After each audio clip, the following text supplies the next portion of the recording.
since it offers many other advantages in terms of actual vaccine uptake, my guess is it will be approved based on, I went through the article published by them in the Lancet.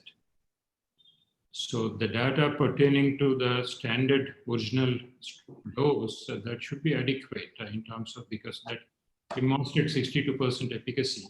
Yes. With proven safety, and it passes the cutoff limit of 50% effectiveness. So that should be, I think, from a regulator perspective, that should be possible.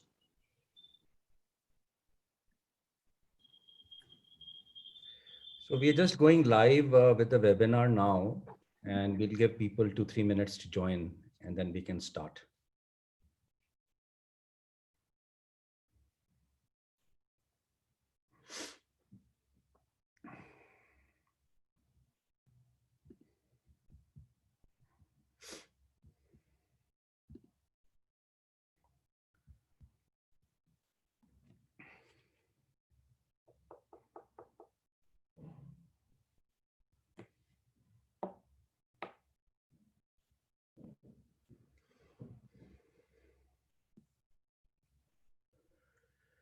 So let me start welcoming the attendees. So welcome to the webinar. We'll just give another 2 minutes for more people to join in, and then we will start out. In the meantime, please do select all panelists and attendees from the drop-down in the chat window. And please also start putting in your names and the organizations that you work with.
Okay, just 1 more minute and then we will start. But in the meantime, can I request all the participants to please select all panelists and attendees in the chat window. And also, please, if you can start just letting us know who you are by typing out your name and your organization.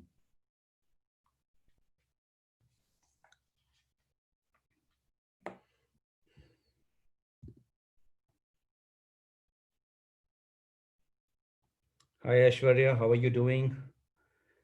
Nice to see you on the webinar. Rajit Patel, nice to see you. Sanjay Mohanty.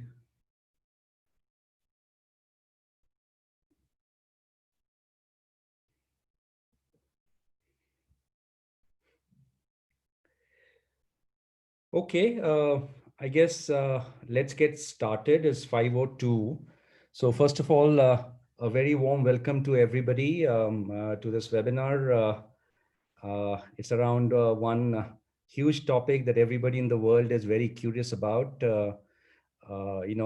which is linked to the COVID vaccine, and especially from the Indian context, what are some of the issues?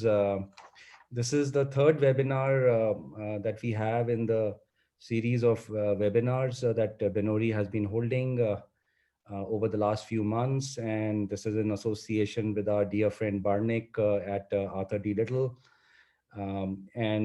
Overall, the last time's topic was around insurance.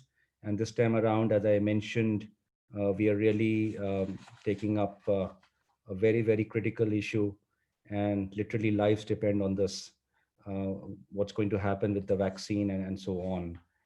So in terms of flow, in a few minutes, I will hand it over to my friend Barnick to take us through some of the major issues and challenges and solutions that are being put in place to overall, vaccinate theoretically 1.3 billion people in India. But before that, just setting the context, is this really the final darkest hour before the dawn, before we have a vaccine which has been executed and given to lots of people? This is by no stretch of the imagination a simple issue. The first major challenge is which are the vaccines which should be given. Now there are 8 to 10 candidates, I think, out there, some of them from India, a lot of them from outside India, with different efficacies and so on. So, what should be done in terms of the choice of the vaccines? There are questions around prices. There is question around scalability, manufacturing, and all of that. So the second big issue is around the how to do this. I mean, there are significant challenges in the cold chain, around storage, the sheer manufacturing of such large number of doses and transportation is a major challenge. And then obviously the last mile delivery. How do you do that at scale in various parts of the country? The third big challenge is around prioritization. Who? Obviously frontline health workers and other state workers need to be vaccinated quickly. Then the older population that needs to be vaccinated. But there are significant challenges in terms of trying to figure this out. On the other side, the whole notion of the science of it, the medical issues involved with it, whether people who already have antibodies, should they be given the vaccination? What about pregnant women? Clinical trials have not yet been done on children. So what about them? What is the efficacy? Does there need to be a second booster dose of the vaccine to be given? So there are a whole host of medical issues to be looked at. And finally, there's this whole notion of social media and the misinformation which is being spread around for apparently vested interests. How does one really come to the truth? Because there is so much of misinformation being spread around in social media. So what is true and what is not true is a big question. So I think we will have a very, very exciting and interesting debate, not a debate, but a discussion today around some of these issues and solutions. Before I sort of introduce my friend Barnik and get him to give his comments, I would just like to request my colleague Dipanshu to bring up the first poll. We are going to have 3 polls during the course of the webinar. So Dipanshu, if you can please bring up the first poll on the screen. So the first question we are asking today is, assuming that the COVID-19 vaccine becomes available soon, how soon will you get yourself vaccinated? So if people can please answer this. We'll just take 30 seconds and then we'll bring up the results.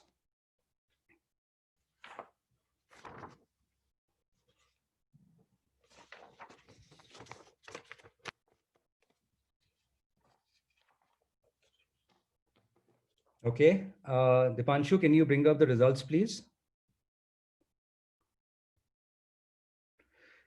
Okay, so about 30% of us are saying we will get it immediately.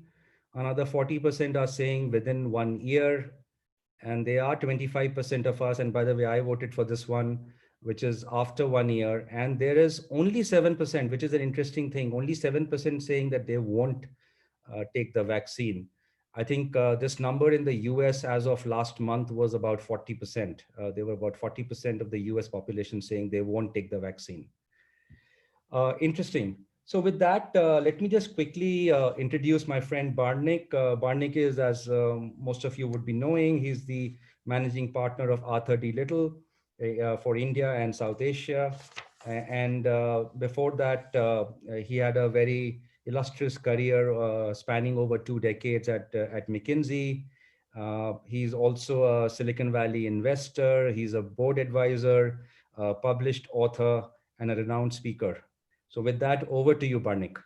Cool. So I'll share a short presentation, and as I share the presentation, I hope everyone can see my screen. I think the intent of this discussion today is to just set the stage for the dialogue between Ashish and us and Dr. Reddy, who's going to come. So I'm going to cover 3 simple topics upfront over the next 15 minutes. One is to give you a quick overview of the vaccines. A lot of you will be aware of it, but more importantly, what some of the challenges of the vaccines are and what are some of the unknowns. We'll discuss a little bit about the international COVID deployment, 19 vaccine deployment models, particularly around UK and US, and if there are learnings for us to take, and then discuss the India challenges. And with that, we will then close and do a few more polls and get Dr. Reddy in. So let's talk of vaccines. I think there are actually 8 technologies which have been racing to create this COVID-19 vaccines ever since the entire genome was decoded on January 13th. I think there are broadly 8 technologies across 4 platforms, one being a nucleic acid-based platform, a viral vector-based platform, a virus-based platform, and a protein-based vaccine platform, of which some of the ones which are now getting deployed in the US and UK, notably the Pfizer one, is actually the messenger RNA vaccine, which is a completely untested vaccine platform, and will be the first time in humanity we'll get administered a vaccine from this platform. For India, the 2 leading candidates, one from the AstraZeneca Oxford one, as well as the Bharat Biotech, are actually from the virus-based platform. One of them is actually on the weekend virus platform, and the other is on an inactivated virus. And the good news for a couple of these platforms is these are actually reasonably established vaccination platforms. And so the degree of unknowns are probably lower, but that time will tell. But again, I think there have been over 200 vaccine projects going around on these 8 platforms, and India is probably going to pick a more established platform, and Dr. Reddy will comment on that, whereas the UK and US have picked the messenger RNA platforms, notably the Pfizer vaccine, which already has got the emergency use authorization, and I think Moderna is also imminent giving the data they have. In India, if you look at the 2 leading candidates for vaccine, one of them is obviously the Oxford vaccine, which has been produced by Serum Institute, where if you look at the data set, it actually clears the 50% hurdle on the efficacy or the effectiveness. It's at 62%. I think the initial numbers on 90% reported was actually a dosing error sample set reporting. It's not really at 90, but at 62. I think they've also applied for emergency use authorization in several countries, and maybe redoing some of the phase 3 trials. And then the Bharat Biotech vaccine, which is the Covaxin vaccine, is also applied for emergency use authorization in India. Again, the data set for that is actually not as broad as the other international vaccines because it's exclusively built in India. But I think likely over the next few months, 1 or 2 of these vaccines will get approved. There's obviously the Russian vaccine, which is the Sputnik 5 vaccine, which also claims around 94% efficacy, which is going to get produced by Dr. Reddy's here, and phase 3 is about to begin. And if you look at what India seems to have secured, I think they've got around 500 million doses of the Oxford vaccine, 100 million doses of the Sputnik 5, and close to 1 billion doses of the other vaccine, which is the protein subunit vaccine from the Serum Institute of India. This is in stark contrast with the 2-3 other vaccines which we are seeing will get deployed outside India. I think everyone's aware of the Pfizer vaccine, which has already got emergency use authorization both in UK and US, and vaccinations have already started in both countries. I think Moderna is also imminent, which will also start soon. And then there's obviously the entire the Chinese vaccine, just Sinopharm, where I think 86% efficacy phase 3 completed in China, and there's emergency approval also granted in China for usage. Now, one of the most interesting things about these vaccine platforms, particularly if you look at some of the more advanced vaccine platforms, particularly the ones which US and UK have picked for their first vaccine, are actually the RNA-based vaccines. And these messenger RNA vaccines actually need storage temperatures of around minus 70 degrees Celsius, which, by the way, are not standard vaccine storage temperatures. So as we'll see later, a lot of countries' supply chains are actually not equipped to deploy these vaccines. Most of the supply chains are actually deployed to deliver vaccines between 2 to 8 degrees centigrade. And the 2 vaccines India is likely to pick will, since they are from traditional vaccine platforms, will actually fit in the standard 2 to 8 degrees, which the cold chain today in India is equipped to do. But that again raises questions on when will Pfizer be available, if it will be available, and then how will it be delivered if we do choose to administer it in India. Finally, there are obviously 3-4 issues with the vaccines, and Dr. Reddy, we are going to a little bit more details. I think one is obviously the temperature we discussed. Depending on the vaccine platform we pick or we decide to choose, I think we may need different temperature criteria, particularly for the dry ice storage for messenger RNA. There is obviously a question of the long-term efficacy of this vaccine and how long this vaccine will actually protect you from the virus. I think there is no data yet which suggests that it's going to give you lifetime immunity or immunity beyond the season. So this needs to be proven. There is also potential side effects of the vaccine which are long-term. Another interesting thing which has not been tested is the impact of these vaccines on people who've had COVID-19 in some shape or form, either mild or a severe dosage. What's the effect of these vaccines? Should it be given to people who've got COVID or not, right? This is an important medical question which needs to be addressed. And finally, there's this entire complexity on dosage. Most vaccines need minimum 2 doses, if not 3, and they need to be delivered in a 21 to 28 day time horizon, which in itself is additional complexity because in 2-dose vaccines, if the second dose is not administered at the right time, and effectively the first dose also becomes ineffective. Right? So these are some of the challenges of the vaccine options. Let me spend a few minutes talking about some of the deployment models, and I'll just speak of a few highlights before we get to the challenges for India. One is in the US. I think there has been Operation Warp Speed, which was created a few months back to drive the full infrastructure and the collaboration for driving immunization across the states. It's a highly collaborative structure because US medical system is quite complex with multiple stakeholders, multiple government bodies, multiple healthcare systems, which are mostly private, right? But also a government healthcare system. There are a few simple design principles they've agreed on, and I'll talk about some of them later. And they've also released a prioritization for who will get the vaccine when, which is quite transparent, and it will obviously get updated. In the UK, I think it's clear that the vaccine is going to get delivered through the NHS entire trusts, which operate all the UK hospitals. So I don't think there's the complexity of multiple entities. It's most centrally done and driven by these government entities. The other unique thing about UK is that they seem to have ordered at least 3 times the amount of vaccine doses needed to dose 100% of the population. So they've actually gone ahead and ordered around 350 plus million vaccine doses for a population of around 60-65 million. So you can easily do the math and see even if you need 2 doses, they've ordered nearly 3 times of the capacity. And obviously they've also come up with their own sequencing with a 10-group sequencing where a lot of emphasis is on long-term people in long-term care facilities, the elderly and the frontline workers. Now, whether India chooses similar logic or prioritization, I think Dr. Reddy will shed some light on that, but this is what's going on. As we said, the Operation Warp Speed was created to collaborate across several government agencies. And I think the goal is to actually ensure that 300 million doses of vaccine are delivered in the first phase of the vaccination drive, which will start for the general public in January. I think the first set of vaccinations in the US already got deployed yesterday, and you must have seen the press for that. But I think it's been around, and there has been an interdepartmental agency created. Operation Warp Speed is actually the nodal agency which works with the different bodies to do this. And as you can see, there are several government agencies. US, like India, is a complicated democracy, and this structure actually replicates the kind of stakeholders you need. There is obviously a lot of supply chain complexity given that they have chosen the messenger RNA platform. In fact, the most important thing is these dry ice kits, right, which need to be actually the primary packaging for the vaccines. So if you look at Pfizer has a tie-up with FedEx and UPS to ensure that their primary facility centers become where the place where the vaccines get stocked, right? The dry ice recharge kits will be delivered to these sites, right, along with the vaccines, and there's an entire distribution center set up. Moderna similarly has a tie-up with McKesson and a kitting facility to ensure that the vaccine is paired with the dry ice kits, right? And those are the kits which reach the hospitals. And then there is obviously, through the collaboration of the Operation Warp Speed Program Management Office, this actually ties up seamlessly or not with the various outlets for delivery of the vaccine, whether they be hospitals, outpatient clinic, pharmacies, doctor's office, and even mobile units.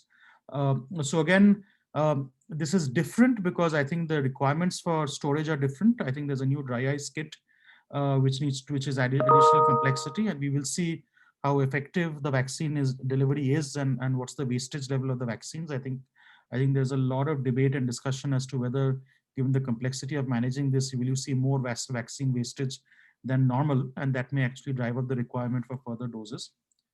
Here are the 4 criteria which Operation Warp Speed has created to deliver these vaccines. I think one is very clearly coverage. I think they've come up with a differentiated coverage model where they'll have different models to cover even hard to reach populations, whether they be mobile sites or on-site delivery vaccines. And some of these things were actually tested during the COVID-19 pandemic, where like there was mobile testing facilities, drive-through testing facilities. There is an intent to leverage a lot of this infrastructure. There's a very clear push of ensuring traceability to ensure who have got the vaccines and whether they got the approved vaccines on time. And I think there is going to be significant investment in technology and database monitoring to ensure traceability. I think at the same time, they will ramp up the vaccines per day kind of a requirement, so that it gets to a requirement where you can actually vaccinate millions of people on a day. And there'll be very sharp monitoring on the daily performance of vaccine delivery at the state level and at the district level, which is important given that's where all the resources are, and that's where the entire action of the administration is, not unlike India. And finally, I think there is a lot of emphasis on control and visibility on the full supply chain, which is just not the vaccine, but the kitting and the syringes and the other components which are required for vaccine delivery. And a lot of the intent of the Operation Warp Speed is to create full end-to-end supply chain visibility for all of these components. And that was, by the way, a system which was already built and created during the entire testing platform rollout. And there's an intent to use similar technology and similar visibility tools to ensure this happens. So this is what the US is gearing for. I think it's a mass effort which has to be done at speed and scale. The thing working in their favor, I think, is the US has reasonably stable programs for adult immunization.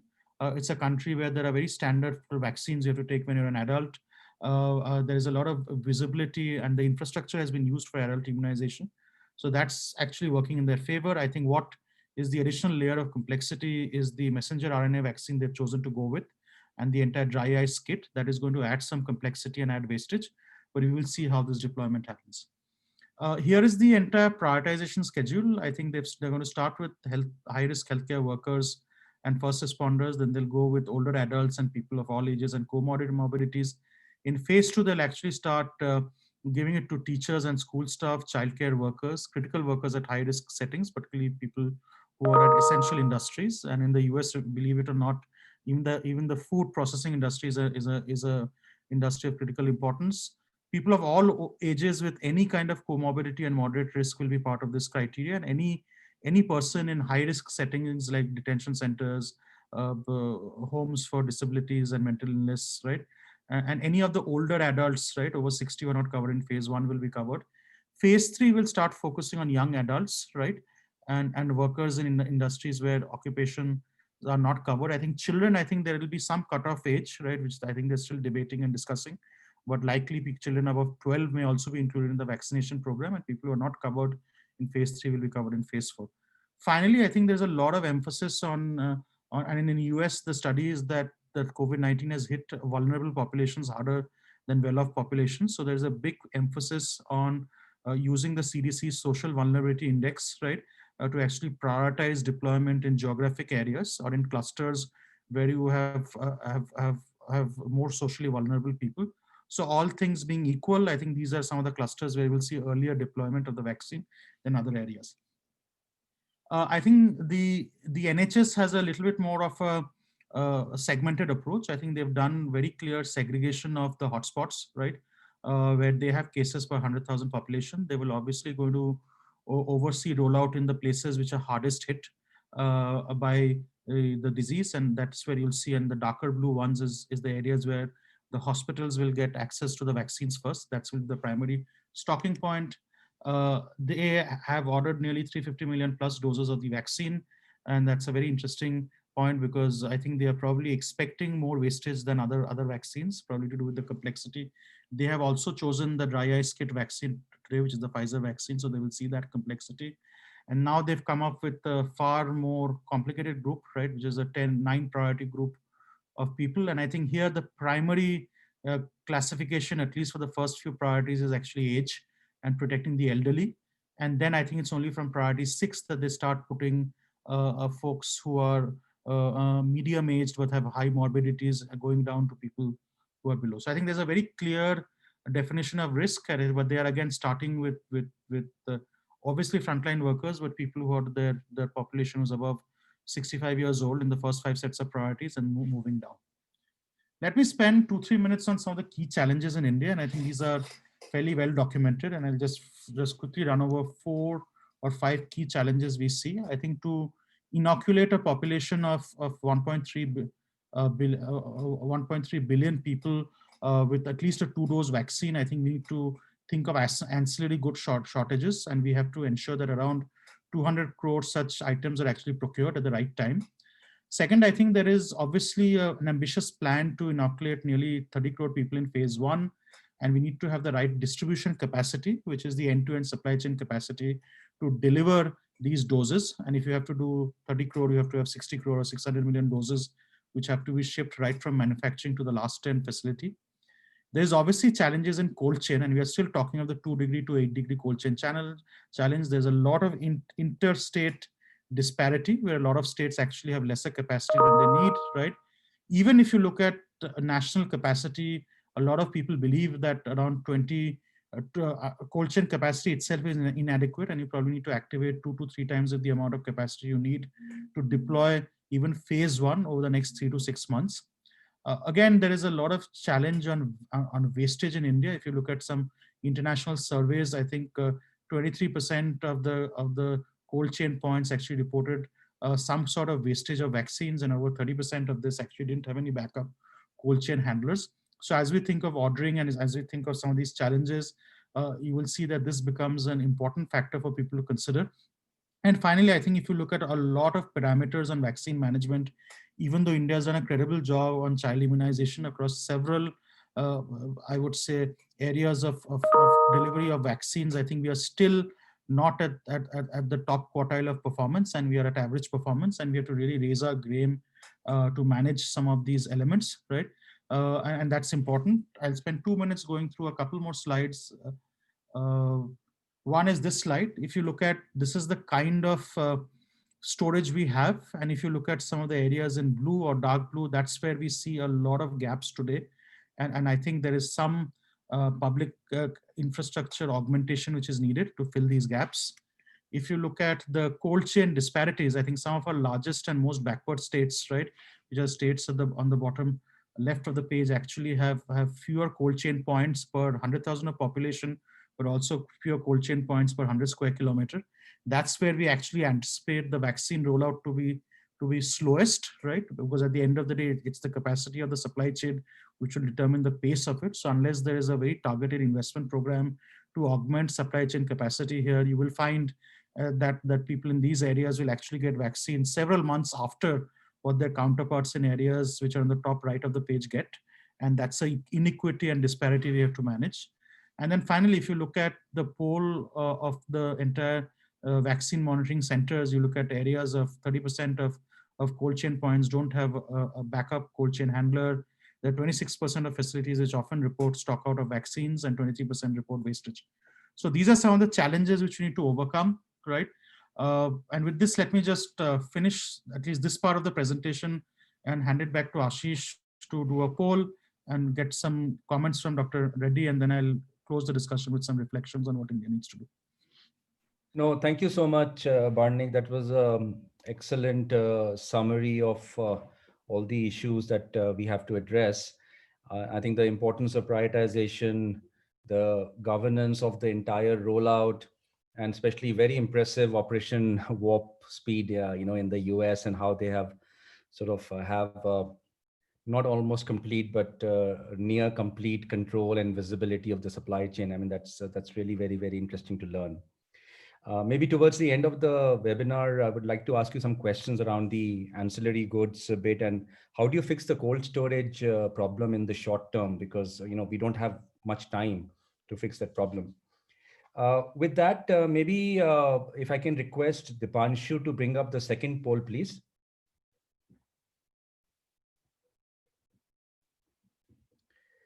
So this is really around what is your biggest concern regarding a vaccine for COVID-19? Is it duration of vaccine protection? You're not sure about the efficacy or the possible longer term side effects that could come about because they have not been properly tested in clinical trials.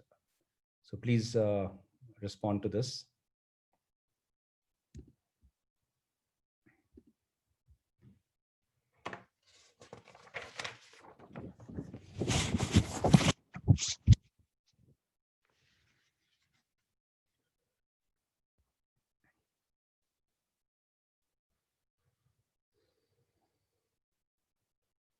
Okay, Dipanshu, can you please bring up the results?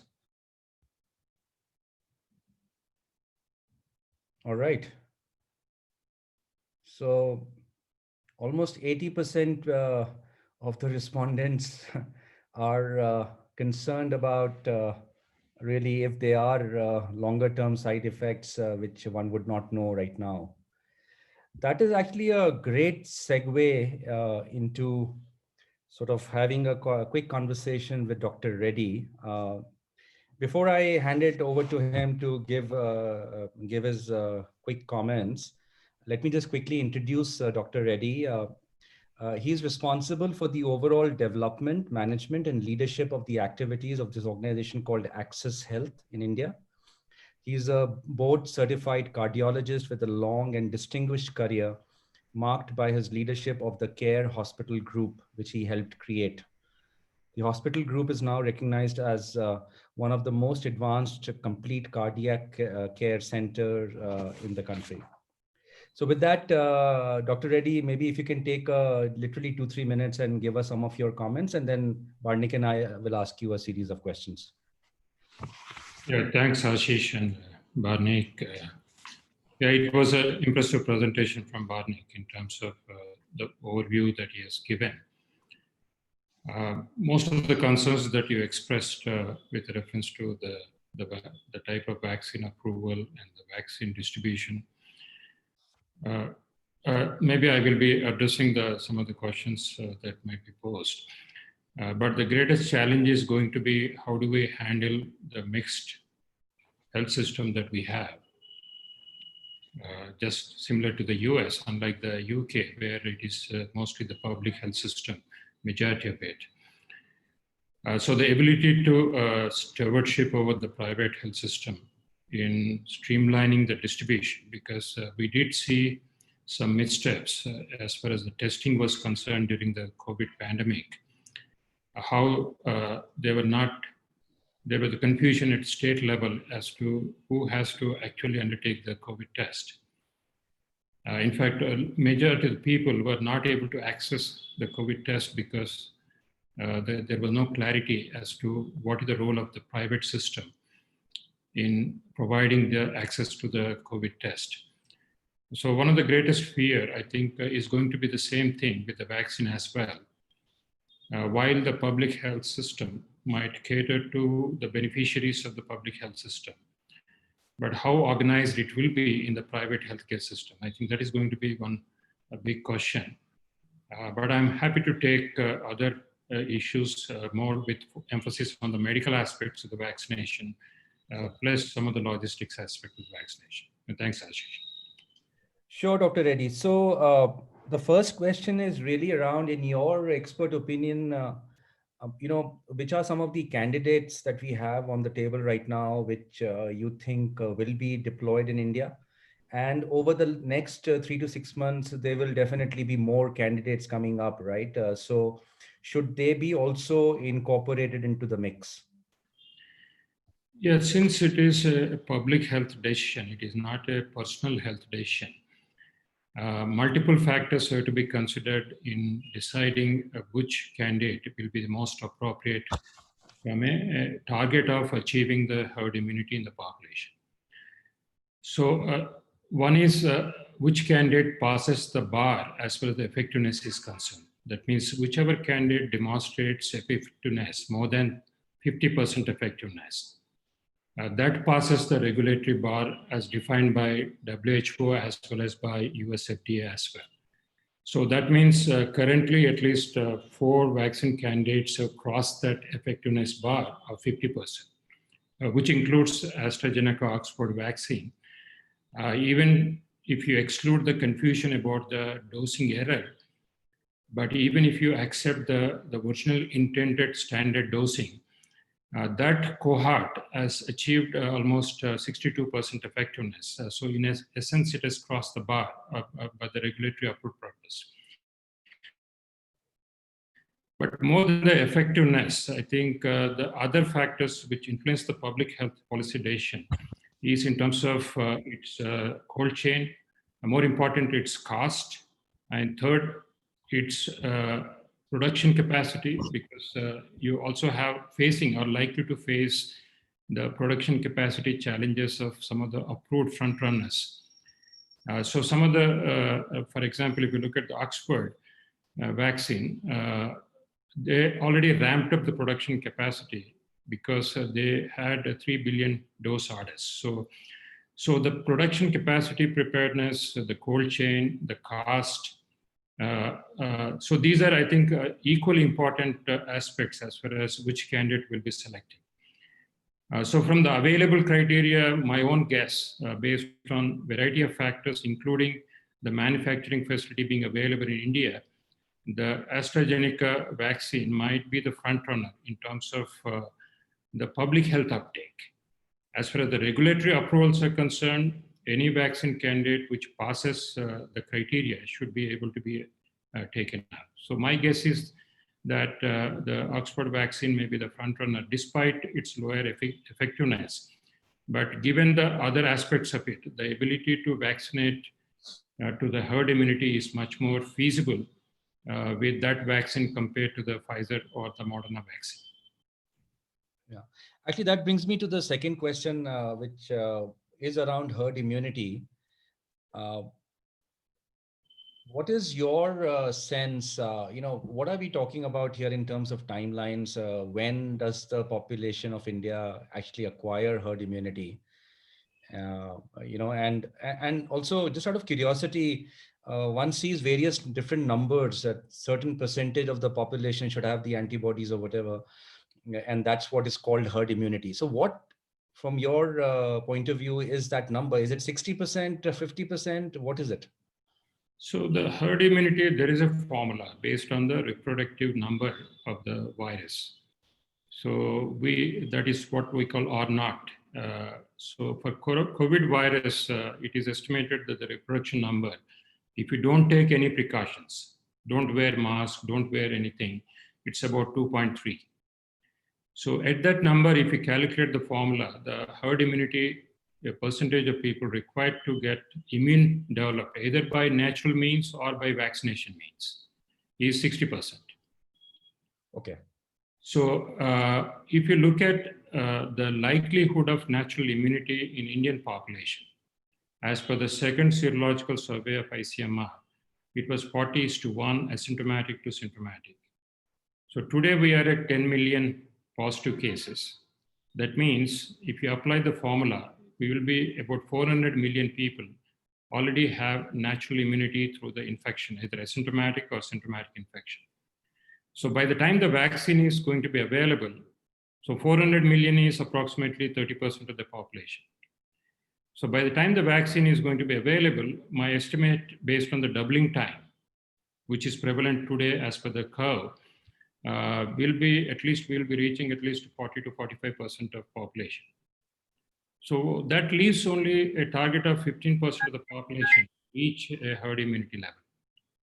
Assuming that you are going to vaccinate those without natural immunity. So I mean, this is a policy decision and a strategic decision as to how they're going to achieve the herd immunity, both through a natural immunity mechanism as well as through the vaccine immunity mechanism.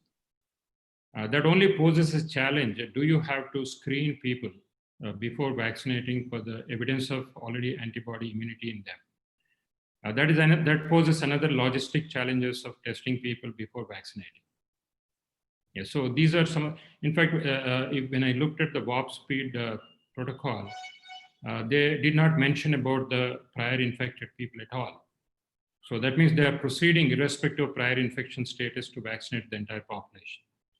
But given the large size of the population that we have and the logistic challenges which Barnik has mentioned, it will be prudent actually to vaccinate those without evidence of prior infection. Right, right. So, I mean, again, it's very, very interesting. How does one, what is the medical protocol to decide whether somebody who already has antibodies should be vaccinated or not? I mean, how does one sort of decide on this? No, see, the objective is having immunity, either by natural means or by vaccination. Right. And we also have enough data that those who have been infected, I mean, we have millions of people who have infected across the world, but those with recurrences in those infected people is very minuscule. It is hardly measurable in 20s, 30s. So that means already the natural infected people are having immunity more than 6 months period as of now. In fact, most of the vaccine candidates is only 2 weeks or 3 weeks after the second dose. Right. So compared to the vaccine data, we have the natural immunity data of more than 6 months in terms of protecting against reinfection. So given that evidence of infection, prior infection is very simple. I mean, you have rapid antibody tests, which can be done at the point of care and very cost effective. I mean, you can bulk manufacture, ramp up those tests much easier, and any lab can do it. Unlike the PCR test, where you handle the virus, this is only blood sample testing. That means any laboratory facility can do a blood sample testing and give a certificate that you have the antibodies positive. Right, right, right, right. And in terms of the ethical issues involved here, I mean, you know, I don't know the answer to that, but is it something that can be made mandatory? I mean, you need to get vaccinated, or would it be left to people to decide whether they want to get vaccinated or not? So, I mean, there are two elements. I mean, when you are looking at a personal choice versus a public health choice, because this is a public health decision. It's not going to be ever an individual choice, actually. So you have the legal framework actually to permit if the government wants to make it mandatory. Because it's a public health importance, it's not a personal choice. So what we call a greater good, I mean, you need to sacrifice some of the individuality for the greater good of the society. So since the meaning of vaccination is herd immunity, that means unless you achieve herd immunity, you have wasted your efforts to come back to the normalcy, both economic normalcy and lifestyle normalcy. Right. So, I mean, my own personal view, and there is a legal framework to make it mandatory. Right, right, right, right, right. And in terms of prioritization, you know, obviously our country is very complex. I mean, just given the fact that we have 70 million diabetics in the country, right? I mean, that is such a big situation that we have. In your opinion, again, what should be the prioritization? You know, obviously, you would first go with the, you know, the frontline health workers and the others, services, social services, state services workers, and personnel, and then you would get onto the more vulnerable, which is the older population, and so on. So, in your opinion, what should be the sequencing of this? See, the priority, if it is based on saving lives, it should be on those people at highest risk of fatality. That means elderly with comorbidities.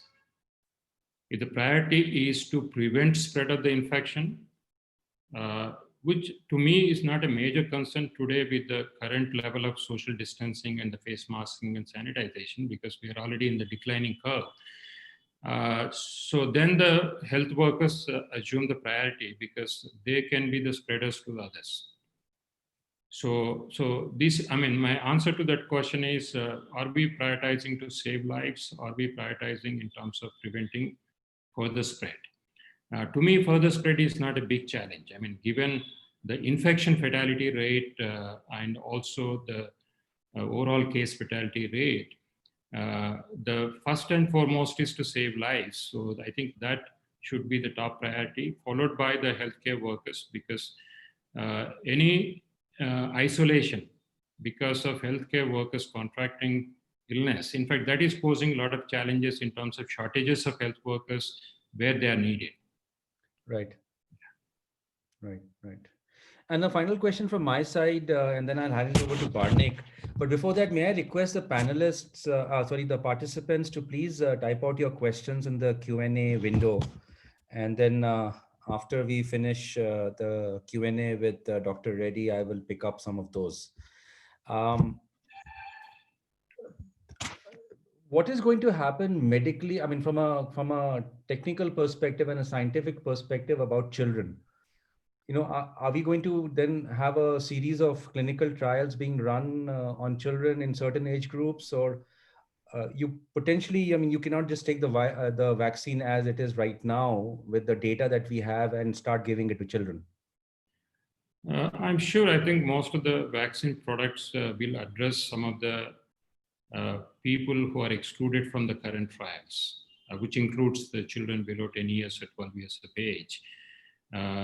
Because, I mean, from a transmission risk perspective, children are actually the potentially great transmitters because they remain asymptomatic, they shed a lot of viruses. So, so from a transmission risk perspective, ultimately, even they have to be vaccinated if we are targeting to reach that 60% target. Suppose if the children can be excluded and we reach 60% or 70% target, then we may not require trials to look at it, because the illness development in children and the case fatality rate in children is so minuscule that at least that cannot be the top priority as far as preventing illness or preventing any major serious illness in the children group. But in terms of spread of infection, suppose children account for, say, 30% of the population, 20% of the population. In countries where the young population is there, then there may have to be trials in children as well to prevent the transmission aspect. Right. Thank you so much for that. Over to you, Barnik. Yeah, so Dr. Reddy, I have two questions. I think one, you actually brought a very interesting point on antibody screening, right? As a way to reduce the number of, I would say, immunizations given to get herd immunity, right? How would you actually execute that in reality, right? Would you first do cluster-specific testing and then exclude clusters? What's the way to operationalize that? Because I think your point raised a very interesting challenge, is that if I just need to vaccinate 200 million people to get herd immunity, I think that's a very easier problem to solve versus trying to inoculate 1.3 billion. So any thoughts on how we would do it? Yeah, I mean, I think from an epidemiologist approach point of view, the best method is to do the cluster sampling and then do the, I mean, just like currently ICMR has been doing the serosurveillance, but in a very random clusters. But if you take each cluster, for example, village as a cluster or a ward in a town as a cluster, and then do the sampling with a statistically significant sampling. And if a cluster demonstrates that there is already a 60% seroconversion in that cluster, you may choose to actually put it in the back list as far as the prioritization is concerned. I can quote an example. I mean, if you look at the Dharavi slum in Bombay, when the curve actually became zero, and everybody was surprised and impressed by the methods actually. But what made the pandemic disappear in Dharavi slum is the natural immunity and innate immunity, and 60% of the population were already infected when the serosurveillance was done. And their infection fatality rate was 1 in 3,000. Okay. So some of these facts also have to be built in terms of how we optimize, but yet achieve the target of herd immunity. So yeah, I will strongly recommend, I mean, if I were to decide the policy, I would do a cluster sampling of prior infection and then prioritize those with less seroconversion. For example, within Bombay, if you take the richer communities, the high areas, there may be only 10%. I mean, just like the West countries, where the seroconversion is only 10%. Whereas in India, we have already reached about 30% plus, and is likely to reach about 40% shortly. Yeah, that makes sense. And in conserving and addressing some of the logistic challenges that you have articulated in your presentation. Final question is on this thing, this entire adult immunization program, which India has never done, right? There is obviously a lot of, I would say, anti-vaxxers and vaccine myths, right? So what are some of the measures we should take to actually get people to voluntarily come for vaccines, and how do we address the entire social media disinformation which will be out there? I mean, fortunately, the government does have a good communication strategy.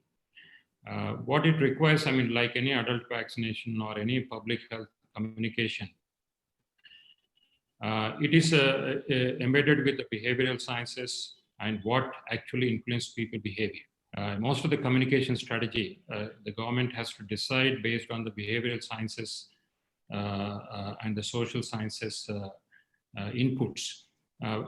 And given the experience that the government has in the vaccination program, and given the experience of conducting nationwide elections simultaneously of 1.3 billion people, we do have those logistics available in the system, but how they are coordinated and orchestrated, especially between the center and the states.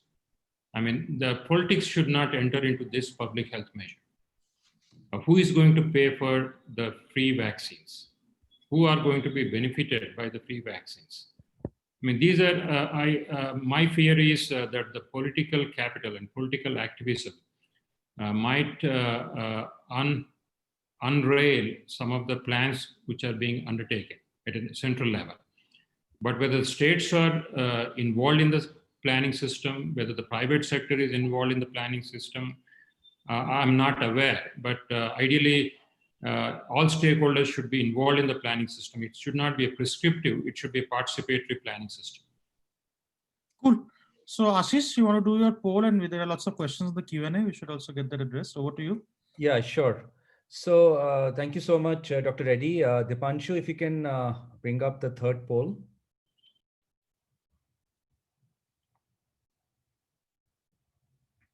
So this is really around how soon do you think we will achieve herd immunity in India?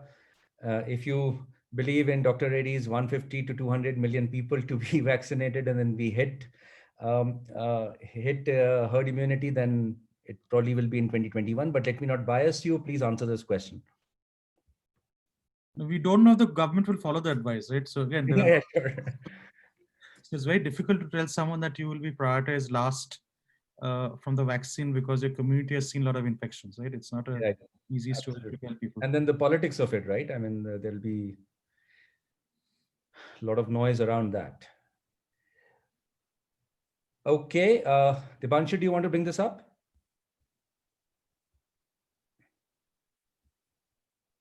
All right, so 56% people think in end of 2021, we would be there. I could influence the opinion of the people. All right, great. So with that, we have a bunch of questions in the Q&A window. Let me just quickly go through some of these. So maybe the first question for you, Dr. Reddy, somebody's asking if somebody gets COVID, do antibodies only remain for 6 weeks in the body, or there is sustainability of the antibodies? No, there is a 3-tier protection. I mean, the antibodies do decline over a period of time, but what body has is smart memory cells. So there is a deep memory embedded in the B cells, which can be recruited anytime that you require. So when you are exposed to the same antigen, you immediately recruit the cells to produce the antibodies in a very, very rapid fashion. And the next level of defense is you have the T cells. That is a cell-mediated immunity, not antibody-mediated immunity. So body is very smart. I mean, you have a 4-level immunity system, starting with the innate immunity, and then the antibody-mediated, then the memory B cells, and then the T cells. So don't be worried about the reports that the antibodies are declining over a shorter period of time.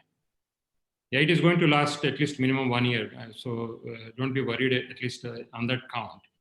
And my guess is it may last longer. Okay. The next question is from Kanchan Pathak. If a person is vaccinated against the COVID-19, will they still be able to spread the virus?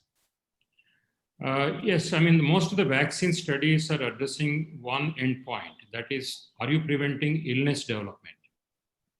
They are not addressing, are you preventing transmission? So that is being addressed by some of the vaccine products. For example, AstraZeneca study arm, it also looks at were there any asymptomatic patients who got infected. So there was a difference there also. Effectiveness was seen in about 60% of the patients in preventing asymptomatic infections. Yeah, we need more data in terms of are they going to prevent actual infection? Because most of these studies are addressing one question, are they going to prevent disease, not about infection? Because as I mentioned, 40 to 1, that means 40 people, if they get infected, only one will develop infection as far as the Indian data is concerned. As far as the OECD data is concerned, it is 10:1 or 7:1. That means 7 people will remain asymptomatic and 1 person will develop symptoms. So we have to be careful in interpreting the data in terms of what is the endpoint when you're saying effective. In fact, if effectiveness is measured in terms of antibody production, the Oxford vaccine was 99.7% effective in inducing antibody production. Right. Similarly, you did not compare apples to apple. I mean, the AstraZeneca vaccine is compared in underdeveloped world and middle income countries, whereas the Pfizer vaccine is tested only in the high income countries. Right. So yeah, don't go by the hype about effectiveness of 90% versus 80% versus 70%. As long as it meets the benchmark, more than 50%, it is effective. Okay, great. Next question is for you, Barnik. This is around the cold chain, and you were also mentioning earlier that 25% of our cold chain in the country already might be broken. And then actually we need 3x of what we have currently, right? And given that Pfizer needs -70 degrees or whatever, although they might come out with a newer version which requires lesser cooling, how does one fix this in the short term? Because you need to fix this quickly, right? Yeah, no, so I think the cold chain shortages will be felt most by some states. I think that's going to only affect, I think, the speed at which the vaccine gets rolled out, right? I think there are some quicker fixes, right, in which you try to bypass some of the intermediate storage points and deliver the vaccine straight on refrigerated reefer trucks directly to the endpoint, because all these vaccines can stay in endpoint storage for 1 or 2 days. So you have to probably, in cases where you're facing capacity shortages, you can't obviously build cold chains overnight. You have to reconfigure the supply chain to deliver it directly to the end user. Now, by the way, that will actually increase supply chain costs and increase complexity and need management. So I think there are solutions there, I think, but you have to start architecting the solutions yesterday and not 2 months from now, when people are complaining that the vaccine deployed in my city is 5 times slower than some other city, and that's just because of infrastructure. On the Pfizer case, I think obviously there's a dry ice kit. I think in India, maybe if it's allowed in India, you may see it available in some exclusive points where people are making the investments and people are paying out of the pocket. I think there is an expectation that some of these messenger RNA vaccines will come up with a second version which do not need similar temperature constraints. And in fact, there's talk of even a shelf temperature kind of a variant, which may be available in 3 to 4 months, right? So I think we just have to wait, right, whether some of these variants are available in far more temperature friendly conditions. But I don't think from a public health point of view that India should invest behind creating a cold chain to deal with the messenger RNA vaccines, because as Dr. Reddy mentioned, I think 62% efficacy is good enough for us to get to the public health outcomes we want. And anyway, in 3-4 months, there may be similar candidates of higher efficacy who don't have these requirements. But I think the most important thing is managing the cold chain, delivering the vaccines to people who need it, and then deploying some smart strategies like Dr. Reddy articulated to ensure that your sequencing is correct. And if you have to make the investments in rapid antigen testing and using that as an approach, I think that approach should be well considered by public health stakeholders in the states and the center. Sure.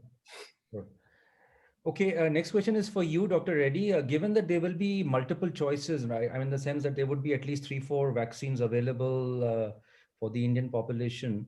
How would this work? I mean, would people be allowed to choose, or would the government be giving some communication? And also linked to that, how does one sort of not look at social media and not get negatively biased by that? Yeah, I mean, there are two approaches are there. I mean, as far as the public procurement and public distribution is concerned, it will be the vaccine selected by the government.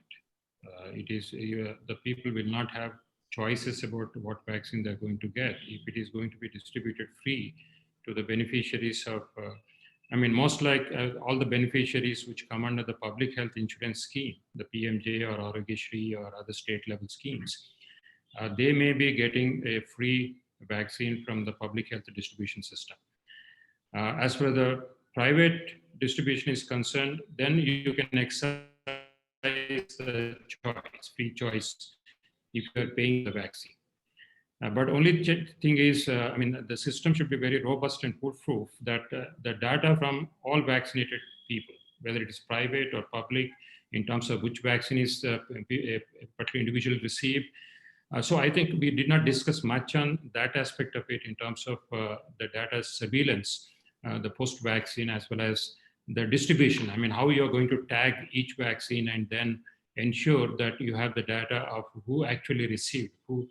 Otherwise, we may not be able to manage the priority lists and also, more importantly, the surveillance that is required, because most of these vaccines are going through the emergency use authorization.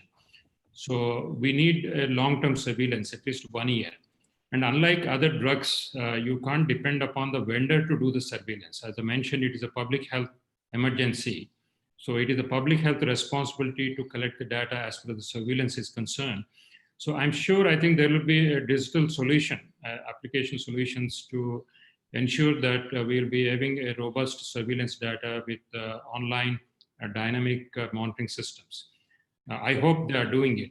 I mean, if they're not doing it, it will be a big challenge in terms. Another challenge that is coming up is because one vaccine is approved, the other vaccines will undergo a lot of stress in recruiting control patients, control people, the placebo people. So, yeah, there are going to be some more challenges as we talk, but let us not think about what is bad about the vaccine. I mean, what is unknown. But with what is known, at least we can come back to normal. I think that should be enough for the time. Because if you start raising a lot of other unknown questions, Right. people will start becoming a little skeptical and the uptake may be impacted. Yeah, I think the discussion should be more, I think, on the positive sides of the vaccine, that it is effective, it is safe, and enough safety is established to almost thousands of people. I mean, between all the vaccines, more than 100,000 people have been studied. And any safety measure usually will be evident within the first 2 months or 3 months. Very unlikely that there will be long-term safety issues of these vaccines. Right, right. And Barnik, I know you need to run, but maybe we can have the last question for this webinar targeted to you. So Aishwarya Menon is asking whether there is an export opportunity for India to export the AstraZeneca vaccine to developing countries. I think we are going to be exporting it, right? I don't think the 3.5 billion doses which the Serum Institute is planning is meant only for India, right? And in fact, a lot of other vaccines are going to be built. So I think at least the plans for some of the leading manufacturers is to export some of it, right? And I think capacity is also getting ramped up. It's just unfortunate that I don't think we have manufacturing capacity yet in India for any of the messenger RNA vaccines. But if you look at the global demand, I think a lot of countries will face similar challenges to India. They would need vaccine platforms which are similar to the standard vaccine platforms. And I think some of our Indian manufacturers are gearing to deliver that. I think the Serum Institute is one example. Right? I think they're gearing to deliver for vaccines outside India as well. Okay. So maybe with that, I mean, there are a bunch of other questions, on the Q&A, window. Maybe I can just take one rather technical one here for Dr. Reddy. The question is why recently people have started getting mucormycosis, fungal infection after recovering from COVID, especially in Delhi. No, see, mucormycosis is one of the known complications in uncontrolled diabetics. And if you look at the case reports, they are in patients who had uncontrolled diabetes. And couple that these patients who have got COVID, since steroids have been shown to be effective, steroids can actually, because steroids are meant to suppress immunity. So when you're suppressing immunity and minimizing the damage due to the COVID-mediated immunity, you may be suppressing immunity to other organisms, opportunistic organisms like fungi and other bacteria. So that's why whenever patients receive, that's why we should be careful when we use steroids. We do see people using steroids despite not having hypoxia. So it is clearly indicated only when the people have hypoxia and are moderate to severe intensity of COVID illness. The mild people without hypoxia should not inadvertently use steroids, which is being in practice actually. So one of the reasons I could attribute is this indiscriminate use of steroids in people without indication, clear indication of steroids, which may be triggering these opportunistic infections. Right.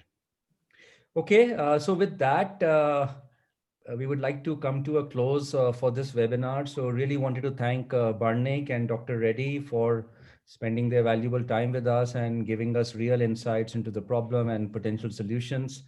Would like to thank all the attendees who made time for this. I think we had a very rich discussion, and there might be some possible insights which could be useful for us as a country as well. So before we wrap up, would request you that, as soon as we wrap this up, a questionnaire, a feedback form would come up. So please do give us your feedback as to how you like the webinar and also what we could do better.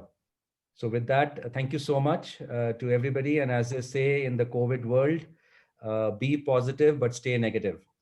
Okay, so thank you so much. Thanks, guys. Take care. Thank you, Ashish. Thanks, Dr. Reddy. Take care. Bye.